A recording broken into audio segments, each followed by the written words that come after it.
Boom, Yes, shaka, laka. Ladies and gentlemen, freaks and geeks, legendary peeps, welcome to the Crucial Journey podcast. I have here a very special guest. You might be familiar with this guy. His name's John Keating. He's got a massive following on YouTube. Talks about health, fitness, veganism, and we had a run-in just a few days ago on the interwebs. Turns out that we live very close to each other, and we thought it would be a great idea to meet up and talk about all the cool stuff that we're into. And yeah, I thought I might spend the next half an hour picking the brain of this extraordinary gentleman. I just saw him at the door today. The guy is super... You're 6'5", right? Yeah. You're like a serious 6'5" man, and you're...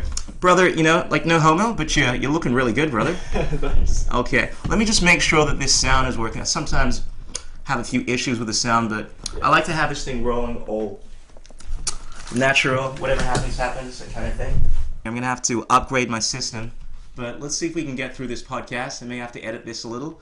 But, yeah, John, man, you were telling me about how you got into veganism. You're obviously very health conscious, and you started with the whole health thing.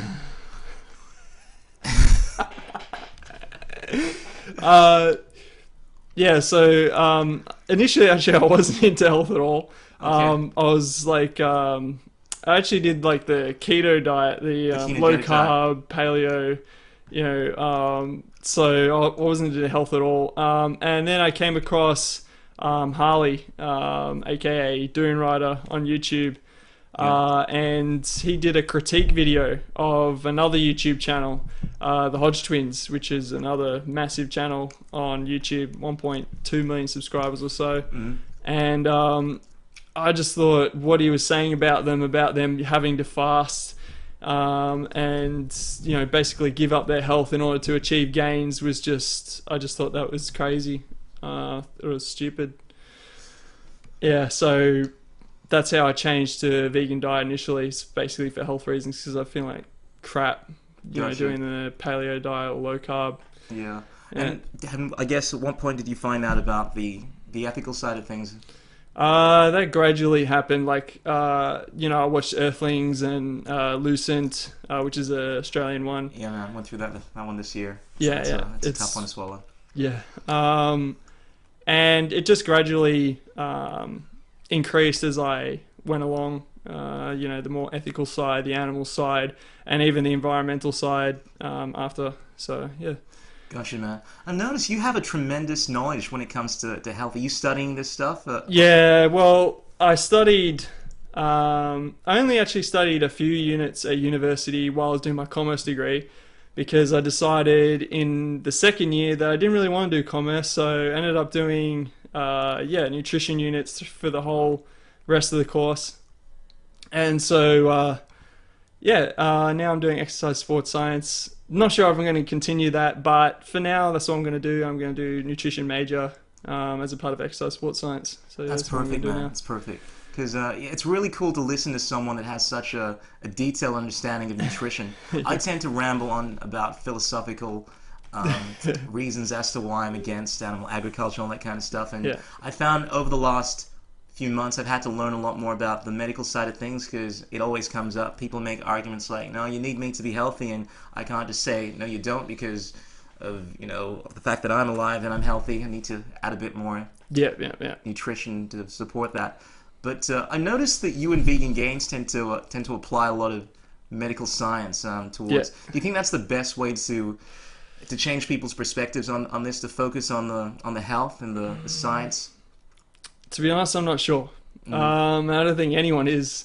But different people are going to bring different things to the table. Mm-hmm. And evidently, a lot of people are interested in veganism for the health reasons and the weight loss reasons or whatever. I'm not saying that's necessarily a good thing that they're interested because of that, because the animal side, I think, is actually a much stronger argument. But it seems to work a lot, the weight loss side. Like, for instance, Freely, she's got 400,000 subscribers. Yeah. And she's got, hundreds of thousands of followers and on Instagram and all that. And they're very dedicated followers. So, yeah, she's doing a lot of good work. And but, yeah, there's a lot of people like Gary Yourofsky I was just obviously, thinking about him. yeah, he's done heaps of work. Probably more than Freely, way more than Freely, but Apparently, he's converted almost like 1/10 of a whole nation, Israel. I'm sure. Apparently, his speech, the greatest speech ever, or something like that, that Yeah. influenced so many people in Israel, got the movement going on, and I think something like 13% of the people in Israel now are either vegetarian or vegan. It's the highest vegan nation in the world, and that's due to someone just taking no prisoners, dropping truth bombs. yeah, And exactly. I find that approach, it requires the most the most kind of the strongest kind of mentality. Yeah, yeah. Because you have to deal with a lot of shit when you tell people what they're doing is wrong and all that kind of stuff, and you're definitive about it. But in my opinion, it seems to be just based on the fact that he's been the most successful, as far as I'm aware of, in changing people's mentality. It seems to be the most effective way of getting the message. Yeah. He's definitely effective, because you hear it all the time. I mean, comments like, I watched the best speech ever, that converted me. You hear that all the time. You probably don't hear that as much on, say, a Vegan Gains video, but I feel that he's getting it to a lot of people who would otherwise not even look at it. Like the gym culture is just miles away. Like it's completely the opposite. I need to build muscle, man. I don't want to have like vegetarian muscles, man. The amount of shit that I have to hear from people, and one of the reasons I try to keep in shape is I like to represent what's possible, and besides the fact that I like to impress the ladies, you know what I'm saying? But people are often saying, you can't build muscle on a vegan diet, and there's so many people that are great examples of that, like yourself.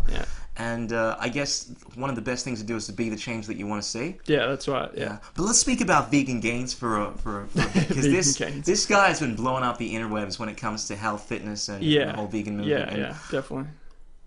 What do you think it would be fair in saying that the general perception of this guy is not a positive one by the general masses? And it's upsetting because, look, I definitely endorse the guy in as much as him getting the message out there, and the fact that the one thing I admire more than anything is courage. I think when people have the courage to speak the truth, because as much as I make YouTube videos, when it comes to saying certain things, I shrink away from it because I don't want to offend people. And the fact that he has the balls to do what he's doing, yes, you may hate him, but he truly, in my opinion, believes in what he's saying. I know that a lot of people don't give him credit. Well, they don't think he is they think his information is bullshit. Exactly. So he acts like he's a psychopath. And then, of course, that takes away in a way from his message, his good message, his fundamental message, which is save the animals, save the environment, be healthy. Yeah, it's kind of hard to say the animals, though, when you're saying, I hate humans, and you guys are... True, and I can understand it from the perspective of a lot of people that do become vegetarian, vegan. They get frustrated because they see so much... so many people contributing to something that they see as so unnecessary, and in some instances it ends up that negativity being thrown towards people. But I don't think it's an effective way to combat violence with violence. And I think not that he's being violent. I mean, let's face it, the guy, as far as I'm aware, hasn't done anything violent. He's just said some really douchey things. But because of that, I don't know if he's the most positive figure. Like a lot of people, I think it's helped the perception of vegans, because people look at vegans as these weak people, and the guy's anything but a weakling, and both. And he has a lot of people like on his channel where he shows that you can achieve results as well. Absolutely.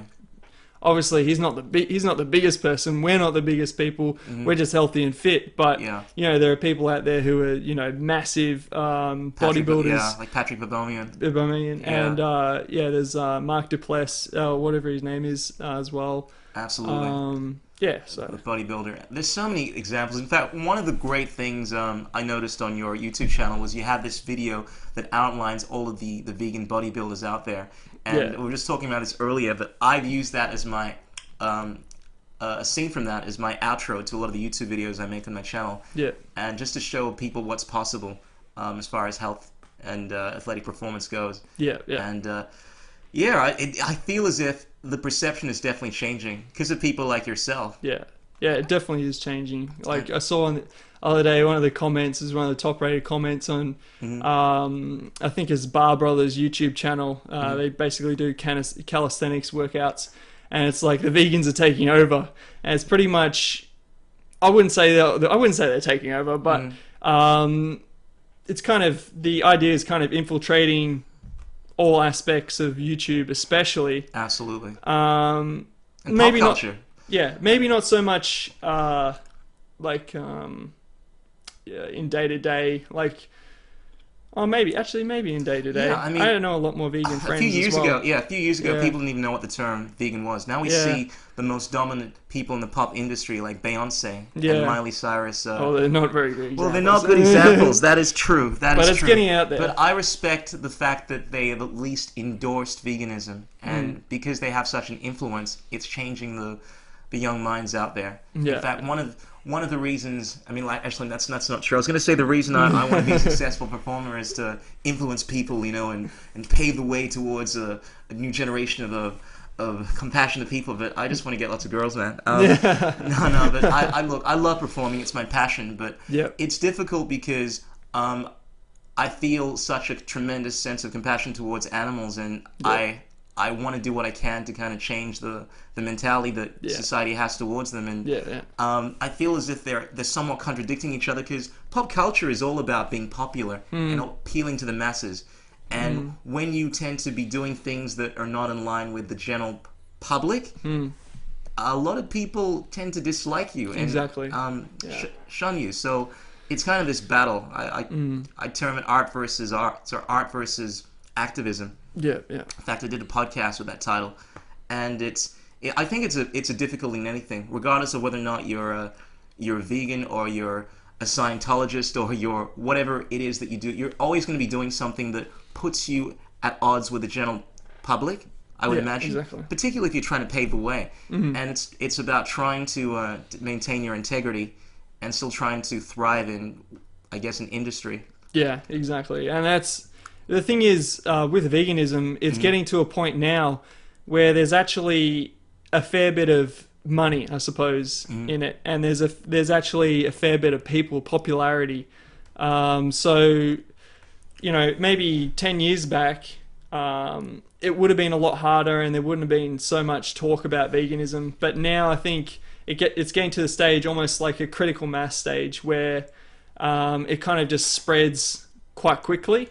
Absolutely. That's the great thing about technology, the internet, right? I think it'll be a lot better for artists and just people in general to make a living, or really get the message out there and not have to talk to a couple of people and live on the streets or whatever. That's what I think. Absolutely. I recently watched Unity just a few weeks back, and one of the coolest things about that was watching so many of the narrators in that and realizing that I'm pretty sure a lot of them, I want to say all, but I'm not going to say all, I'm going to say most of them were vegan. They had all of these people in all aspects of society, from pop culture to technology to philosophy to everything you can think of, leaders in their respective fields. Narrating that, and I noticed that every single person that I identified that I knew was a vegan. They were narrating in that, and to me, one thing, I could be wrong, but I assumed that pretty much the majority, if not all, of the people in that were vegans, and that shows me that it's becoming more acceptable in pop culture. The fact that these figures of of their respect. Yeah, exactly. There's stacks of celebrities. There's stacks of just people in general, like especially sports people. They're coming. I just did a video recently about a few people in sports who have just come out. 2014 Mr. Universe, the 300-pound vegan. Absolutely, he's especially. He's been blowing up. Absolutely. There's a guy in the UFC. I want to say Mac Danzig. No, not Mac Danzig. And there's a new guy that just recently became vegan after watching some animal cruelty videos. Yeah, I saw that one. 41-year-old, I think. maybe Hunt or something like that. I can't remember. Yeah, I haven't seen the full story, but I saw that on my newsfeed just before. Yeah. Absolutely, and my heart smiles whenever I see stuff like that. Yeah, it's whenever good. one of my friends says, "You know what, man? I've been checking out your videos. I want to try like some vegetarian diet." Like, Yeah, yes, yeah. thank you so much. You know, and I wanted to ask you, man, because you make videos relentlessly. You make a lot of videos. They're relentless and you love dealing with people. You get a lot of Yeah. comments. You answer a lot of them. Have you received a lot of negativity from your friends because of the stuff that you talk about? Not really, no. I tend to get questions here and there, but not really negativity. Like, for instance, actually, my brother's... Oh, it's going to fall Oh, off. it's gonna fall out. Just want to make sure we get your lovely face over here. All right. Is that good? It's all good, man. Alright, yeah, so, for instance, my brother's... my brother has friends that actually became interested in veganism because they were watching my videos.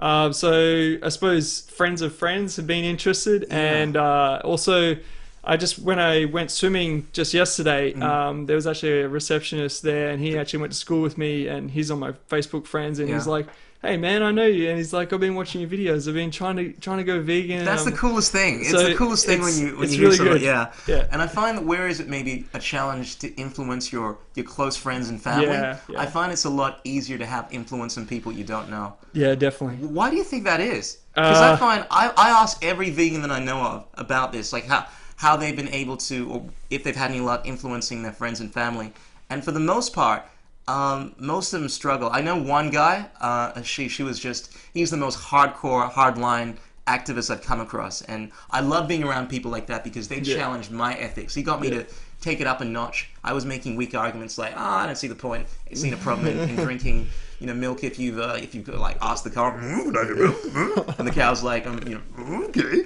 And he was like, yeah, but that cow can't give permission. You're basically still enforcing your will on it. And the bottom line is, he was able to convince his family by taking on this hardline policy where it was like, you're freaking committing brave. And, I don't know if he was like that, but he got hardcore with it, and he started crying and all that kind of stuff. And but he's probably the only one I know of that has been able to have such a huge impact on his family. I don't know anyone else who's had, unless they had a kind of a mutual respect kind of relationship with their parents. I've found a lot of people who are kind of a nicey, very they tend to get along with their parents, and like they tend to go vegan. But I haven't really seen any of the hardline people convert their parents. Even like Dune Rider, Harley, he hasn't been able to convince his mum or anything like that. I haven't been able to convince my mum, although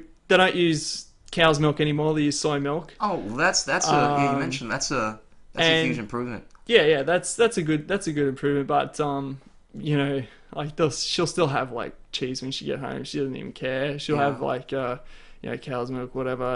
And my brothers, they don't care. They sometimes roll in my face a bit. So yeah, I haven't really been successful in Well, I converting think them. a lot of people don't realize it, but you're definitely planting the seeds there. As far as they may still be saying things like bacon, but you're making them think about it. Yeah, and definitely. that's the most important thing. I think a lot of people tend to be very active about it in your face, but I think by simply just representing the change that you want to see and kind of just bringing it up when people ask you, you're affecting them. People definitely think about it. I know a lot of my friends think about it because whenever they see me, they bring this topic up, and I know that my videos are obviously they're thinking about it. So I guess I feel as if this might be a little bit of a cop out, but sometimes the best thing you can do is just to stop trying to succeed, and just and by doing that you're not wasting your energy. You're not wasting your energy. Absolutely. Because it's just wasted energy. I've spent a lot of time just trying to convince them. You're trying to convince people that don't want to be convinced. Exactly. They're literally their mind is focused on what argument am I going to come up next to defend my habits or whatever. It's not about like Oh yeah, you had some really good valid points there. No, it's not even close. They're not thinking like that at all. Exactly, and that's Yeah. that's the problem. It becomes this confrontational thing where Yeah. no one's listening, Yeah. and you're basically trying to get both your points across. And Yeah. I mean, for change to take place, I think you both need to be receptive towards each other's message. Yeah, like So, mutual respect. Like I was saying before, you got to have some sort of relationship that's based on listening to people, That's the key. two-way. I think communication. that's one of the reasons why my friend Ashish was able to convince his family, because he's got this really close family where they just seem to be very much in line with each other, and he carries a lot of sway with his. In fact, I actually went to see Unity with him, a few weeks back, and I just noticed that the attitude that his family has towards him. Where I come from, like Ghana, Africa, my parents are like, "You will do as I tell you. Do not talk back to me." I'll say something like, "Mom, that's ridiculous." What? Do not say it is ridiculous. And I can't even have any kind of confrontational conversation. It's like, you're my child. You listen to what I tell you. That's exactly my parents. Exactly. But when there's this mutual respect going on, I think it tends to be a lot more beneficial. Yeah.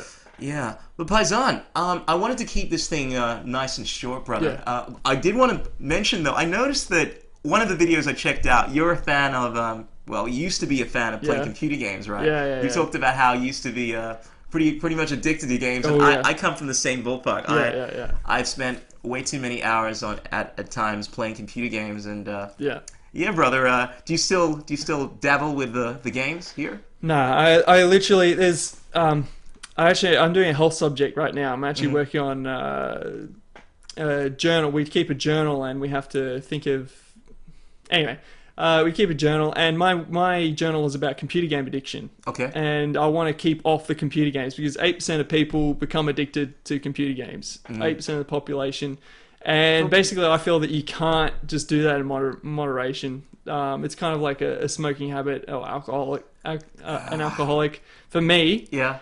I mean, it might not be for other people, Yeah. but for me, it's just like I'll end up playing, I don't know, 12 hours. I'll play Yeah. 12 hours straight You're a lot like me. every single day. Yeah. And I won't stop playing. I'll get super angry because I'll be losing, and I'll just get super angry. Damn it, because I wanted to have a match of like Call of Duty or something with you, man. Perhaps we can play Fruit Ninja. We can Fruit play Ninja, that. Yeah, Fruit Ninja is very. Have you played Fruit Ninja? I don't play casual games. Oh, that's the kind of game that you can kind of play for a few minutes and kind of not get addicted into. Yeah.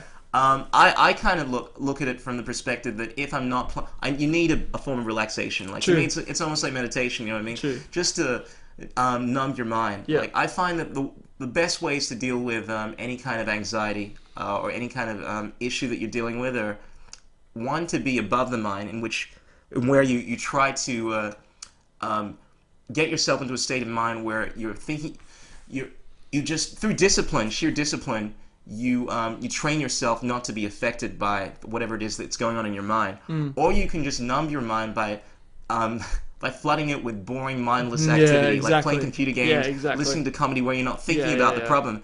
And one of the ways that I deal with all the stress, as I'm sure you're aware of from having to deal with a lot of the bullshit comments that you see on YouTube, is just to numb myself with computer games. And fortunately, I'm pretty good with my discipline. Like I'll play I limit myself to usually weekends and some weeknights. Once I come back from work, I pretty much just fall asleep to the games anyway. So no more than an hour. But I think it's a good way just to distract yourself sometimes, because it can get to you when you're focusing too much of your time on something like this. Well, what I've done is I've actually just focused. I've cut out the computer games, and I've been able to put more time into YouTube, obviously, but also I just watch YouTube instead of playing computer games. Yeah. But I find that's more productive because I'm in the YouTube scene, so it kind of works out better. That's true. To be honest, like and you're learning a lot more. The computer games are just like I was thinking of starting a computer game channel as well. I was thinking of doing Twitch and all that kind of stuff, and I thought, but I don't really want, because I thought that would take away from all the vegan stuff that I'm doing. But it's also good to have other things that you That's do. true. And look, you can't. Yeah, I didn't think I could yourself. balance it. That's all. That's Yeah, all. it's difficult finding the balance between doing things for yourself and doing things for others, and I think that's the trick in life. But let's. I want to get your. Not that you need any more subscribers. You're blowing up like crazy, man. I watch your subscriber count every week, and it's like, God damn, he's off another 1,000. I gotta work harder. But I know you got a YouTube channel. Do you want to give that out for us? Yeah, it's vegan health fitness, so it's pretty easy. Yeah. Awesome. And ladies and gentlemen, you can check out my humble little gathering I have as well. That's the Crucial Journey TV. Be sure to check out the videos and share this podcast if you like it. Ladies and gentlemen, be sure to drop a message to John, talk about how amazing his smile is over there. You want to show me sexy muscles, man? I'm not sure mine. I've been working on. Yeah. This is what's capable on a vegan diet, ladies and gentlemen. I'm an exhibitionist, man. What can I say? Ladies and gentlemen, peace out. Keep it real. Don't drive and text. Be sure to check out both of our channels. And if there are any other people in Melbourne, one of the things I've been meaning to do is get a whole group of activists on this podcast and make it a regular thing, just to have like a community and a way of influencing not only other people but just creating a hub for like minds, just to get an idea as to what's going on. I think that's the key. We need more people to get together. Definitely. That's the great thing you're doing, man. Respect. Shaka-laka. All right, ladies and gentlemen, peace out. Keep it real. Don't drive and text. And I need another cool saying. Carb the fuck up, I guess. Carb the fuck up, as Harley would say. Boom.